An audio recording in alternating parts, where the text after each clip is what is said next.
Hey y'all, how y'all doing? Now I can tell you that I did stop by yesterday and drop off the video from the day I told you I was making mahi mahi to go with the leftover salad. I did upload it yesterday with a little bit of Mr. Stevie Wonder, Master Blaster playing. That is by far probably my one of my favorite songs. One of my favorite songs, but yeah, it get me going. It gets me going. But I wanted to tell you all about the mahi mahi for a meal. It is the perfect meal. Let's say you're having your guy friend, your lady friend, your shorty, boo wop, your curb, your fling on the side, whatever you want to call them, your steak and eggs, your steak and cheese, whatever, over for, after work or, over the weekend or something, honey. Just get you a skillet, cast iron skillet, like I showed you with the lines in it. If you want to razzle dazzle with the little lines and everything, honey, and make that mahi mahi like I showed you.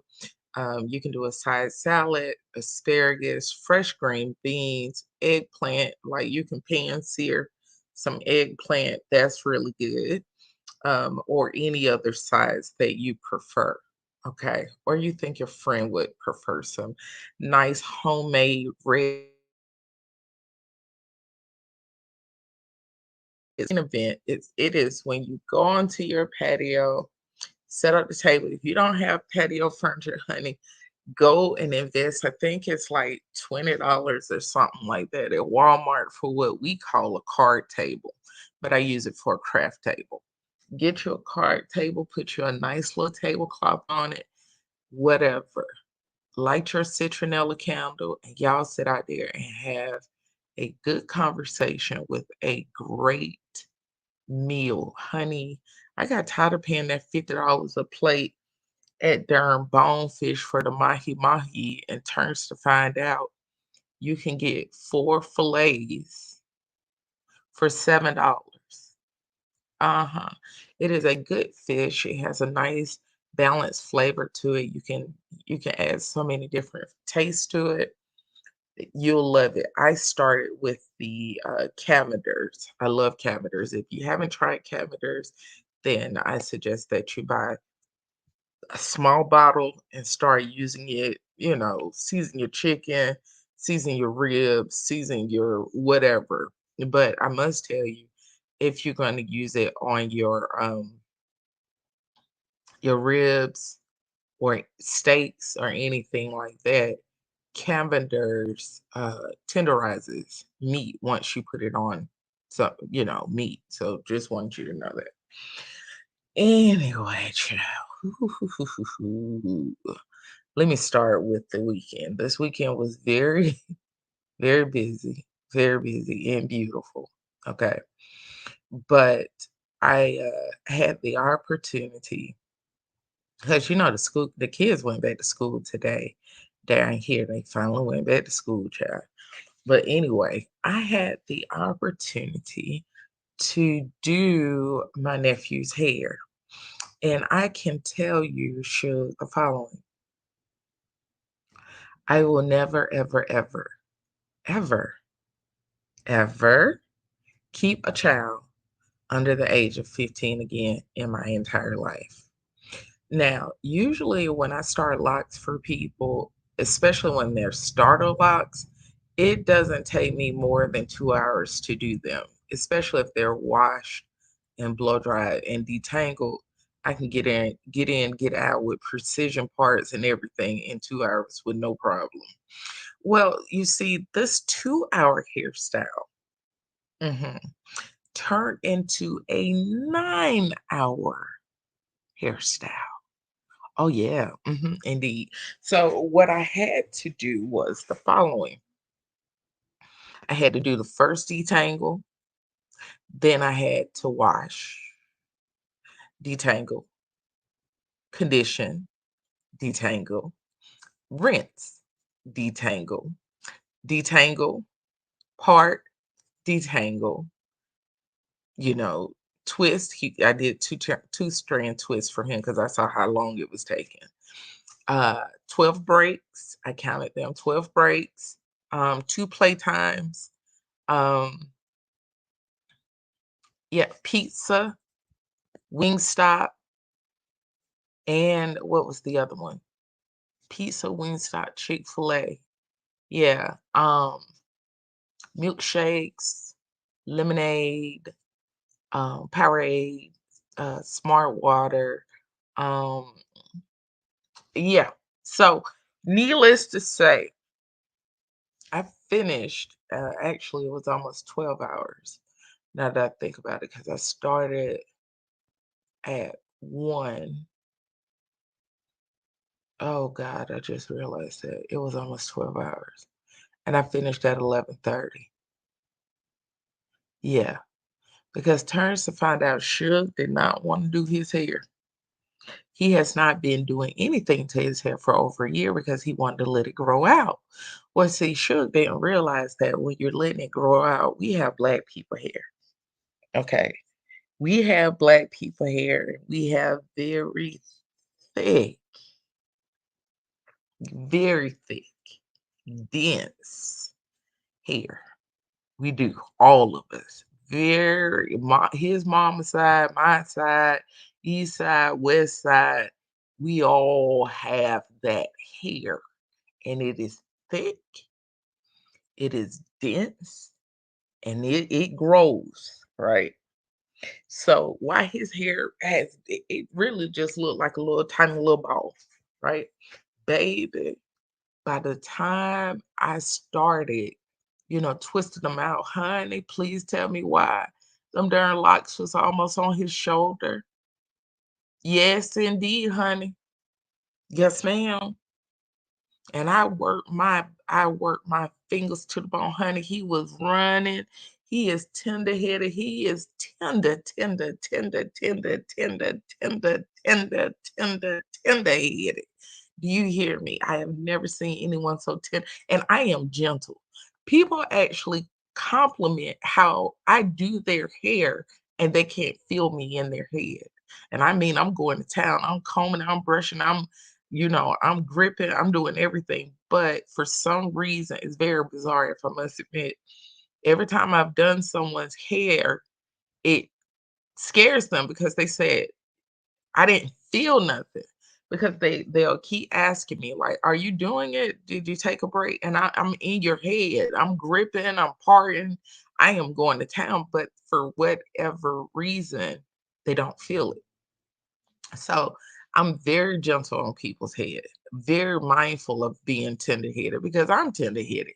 But baby, they say it get worse every generation. Let me tell you something, he got worse because he is 50,000 times more uh uh tender-headed than I am.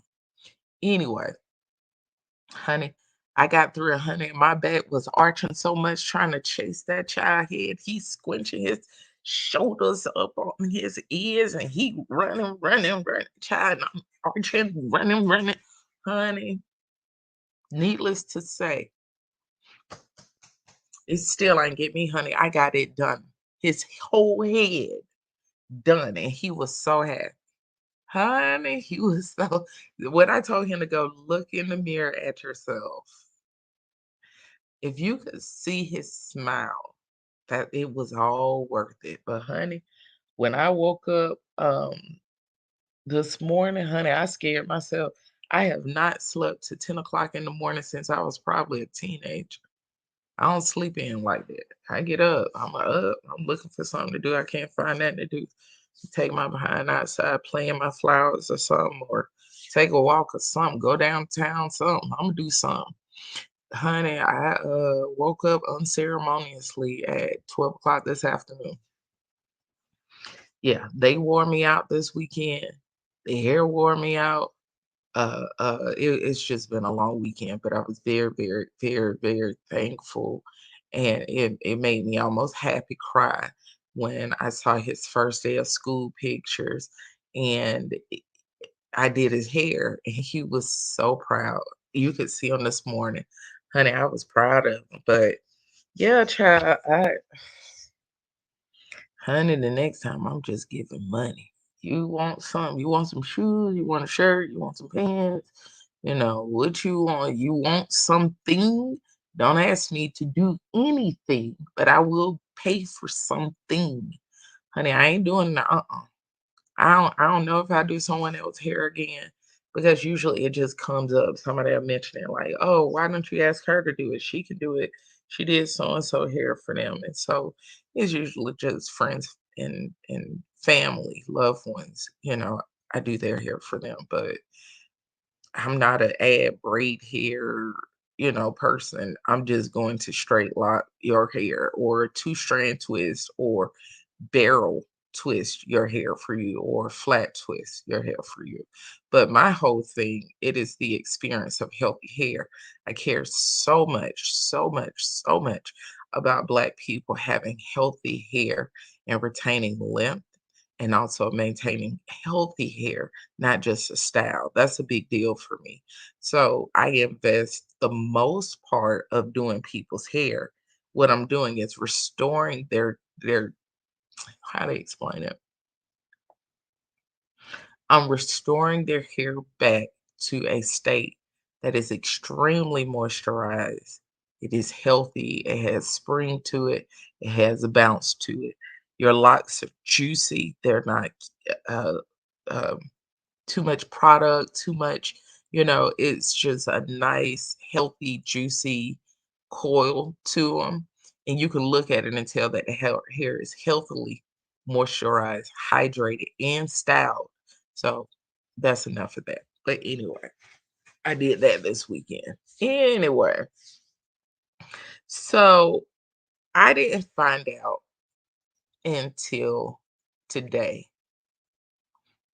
that Mother Rivers had passed away.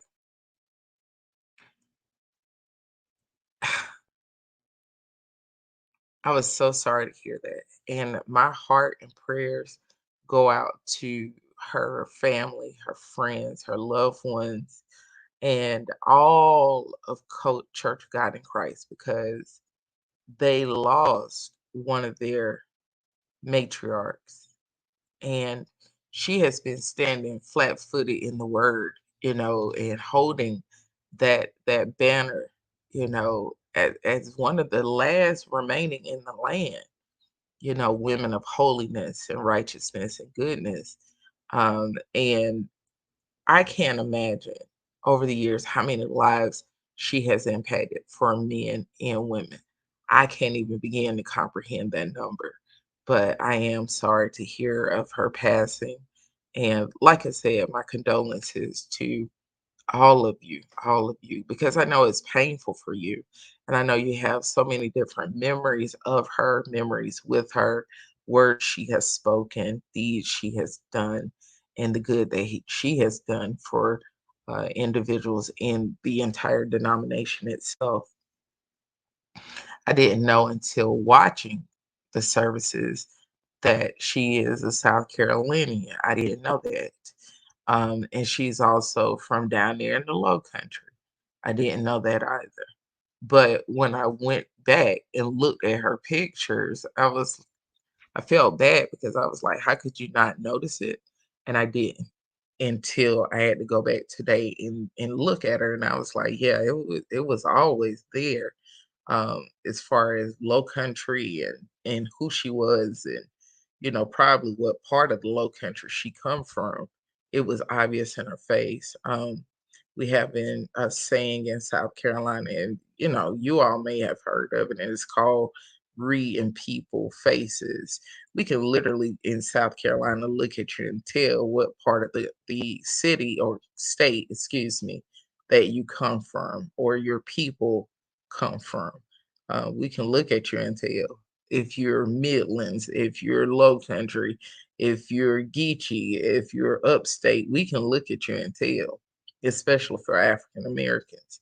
It's hard to describe the ability, but it's very something very common for South Carolinians. Um, we can just look at you and tell if you where you came from in South Carolina. You'll just literally meet one of them and they'll be like, "Oh, you're from South Carolina too? You from?" And they'll just offer. the name of an area, and that's the reason they're reading your face.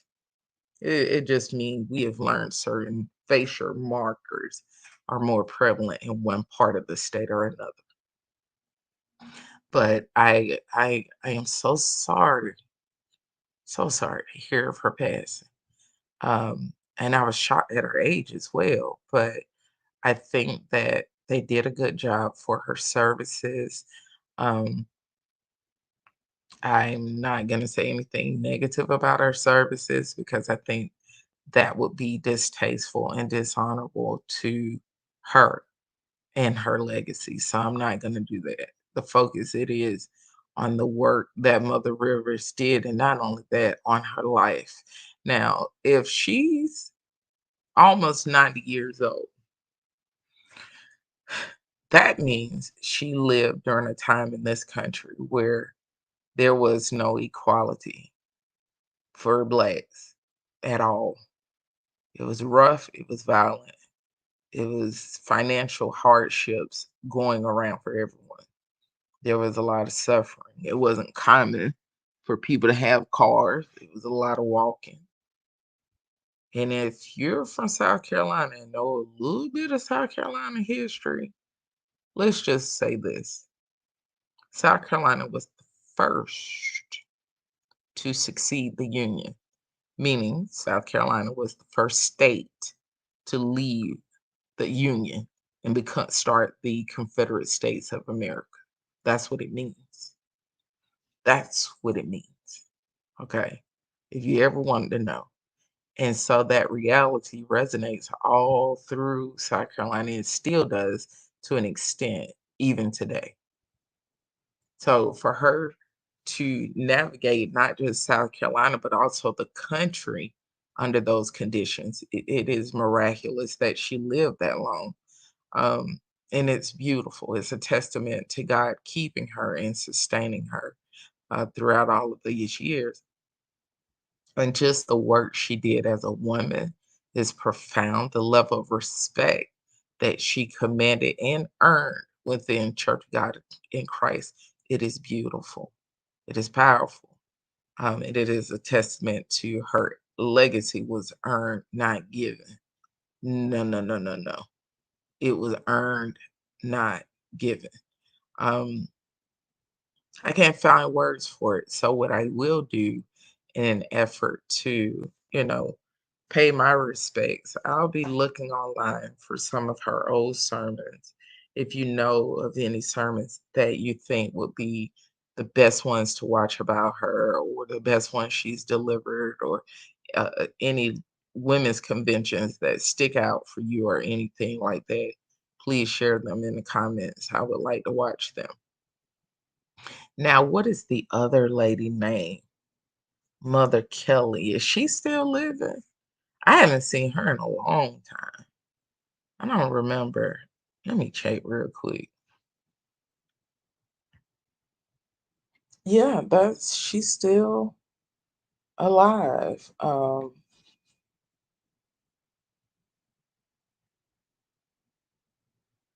What?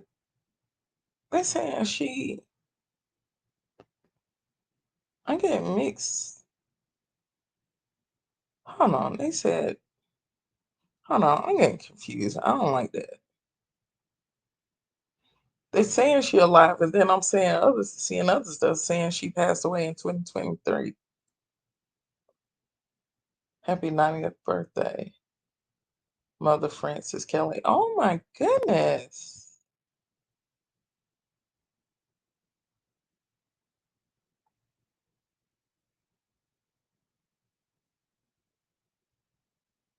Oh wow. I didn't know that. But yeah, these ladies done been around a long time. Long time, many years. They have earned their right role and prestige within that denomination. So continue to celebrate them.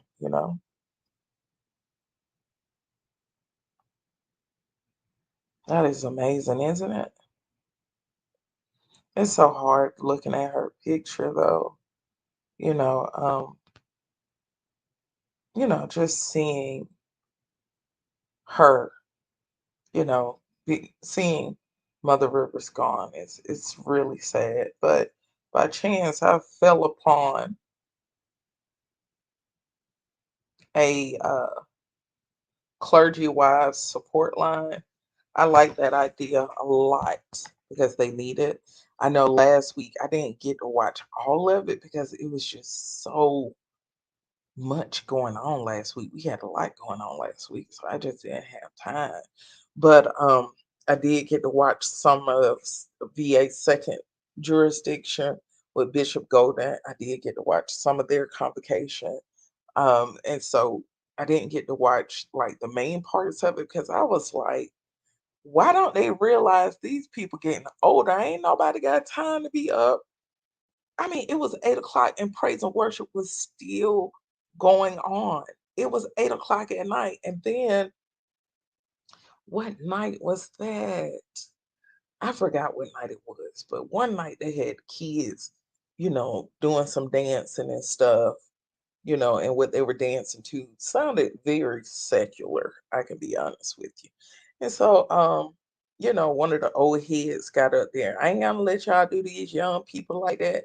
And then he starts saying, go ahead, go ahead, go ahead. Now, honey, once he starts saying, go ahead, I knew immediately he was a boomer without a question. He had to be because Gen X, millennials, none of them gonna be telling nobody, go ahead, go, go, go ahead, go ahead. Hold on, hold on. Lord. Somebody just said, you know what? God is good. Somebody from that same jurisdiction just messaged me. Be right back. Lord, look at the Lord. I started mentioning the jurisdiction and literally they popped out, honey. They popped out. So, and part of the reason there are so many of them up there in the second jurisdiction in Virginia that I've been doing the very most I can to support them. It's a lot of them. I love them. I do love them, and I know a lot of aspects of COGIC, namely Andrew Caldwell, itches my right eye and my left ear at the same time, and it drives me crazy. But I can admit that the Virginia and North Carolina community and components of COGIC function very different than I've seen within the other states. They just and Memphis too. They all, believe it or not, they have the same rules and ethic, but the way they carry them out are different. They're different. The standards are different, right? The focus is different. But I say all that for a reason. I am tremendously thankful for the relationship that I have with all of those people who are COGIC in Virginia and in North Carolina and in Tennessee. I appreciate our relationships. I appreciate their support and their love and their grace and just being who they are as people. I appreciate them. They have beautiful hearts and they work tirelessly. Let me tell you something. They work tirelessly to serve, not just within those four walls. They are going beyond the four walls, and they have no problem standing up for what's right. They have no problem on standing on that word. You hear me? None whatsoever. None. None. So, with that said, um, I'm going to be sure to check out, those sermons I, said I would check out for Mother Rivers, and I'm gonna check out some for Mother Kelly, being that she just had a birthday back in April, and her birthday she turned 90, so I'll be sure to look up some of her sermons as well. Before I forget, Ruby, yes, I need to unbeat my back, my back, my back, honey, honey. Let me tell you something. I have been eating entirely too much. You hear me? And yes, it's stress eating. It is stress eating. No, I'm not back to the size I was when my mom passed away. But honey, I ain't them thighs juicy right now, honey, sis. I ain't even gonna sit there and play with you like that. Yeah, them little thighs looking mighty juicy. So yeah, I I got back to my running. I'm changing what I'm eating. That's why and I don't know, my body won't let me eat beef like maybe once or twice a month. That's it. But a lot of fish. I wanted to make some turkey soup. And girl, I'm starting a soup. And why I immediately said, oh my God, it smells like meat. Like it's I can't stand the smell of meat cooking anymore. It's weird. So I have I've been doing plant-based for the past few months, just integrating it in more and more. And now I find that most of my meals are in fact either plant-based or they're fish. That's it. That's all. Or I might do some chicken, but it depends on how the chicken is prepared. I don't like anything fried right now. Like yesterday, I sauteed, pan seared my mahi mahi with butter. That's the most I'm gonna use, and the only reason why I'm using that is because I need to go ahead and saute, my onions and garlic and all of that. So the recipe I showed y'all yesterday from the other week is the same, well, similar recipe that I made yesterday. Not identical, but very, very similar. So yeah, I gotta get back in it. I gotta start doing my squats, my runs, and all of that, honey, because I gotta tighten up. I have a football classic I'm supposed to be at in September, but I think I'm gonna wait and probably come back up for the joint ball. I am frustrated because all of these events are hosted in cold locations. Why are we doing a formal event when it's cold, people? Like, I don't know if it's just me because for some reason this year I'm like, I don't even know what I'm wearing.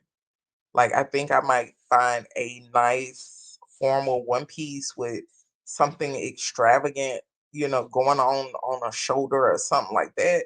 And honey, slide into one of my formal coats. But honey, I am not about to be out here with all my legs and thighs out like I usually do when it's cold, like I'm crazy or something. No, I done got older. I know better, honey. I don't need that cold touch being that close to my bones. Honey, I be hurting forever.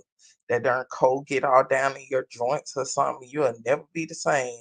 I ain't doing that. And then my pores already all open and stuff because I live in a Mediterranean climate, honey. No, mm-mm, no. So I'm about to skedaddle, honey. And I slept in the noon. I'm not gonna do that today. I mean, no, I'm not gonna do that tomorrow, but what I am gonna do tomorrow, child,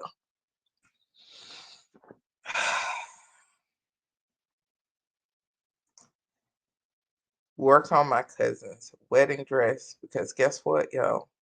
September is coming. No, I didn't stop working on that dress. September is coming. We're having a wedding, y'all. Talk to you soon. Love y'all. Bye.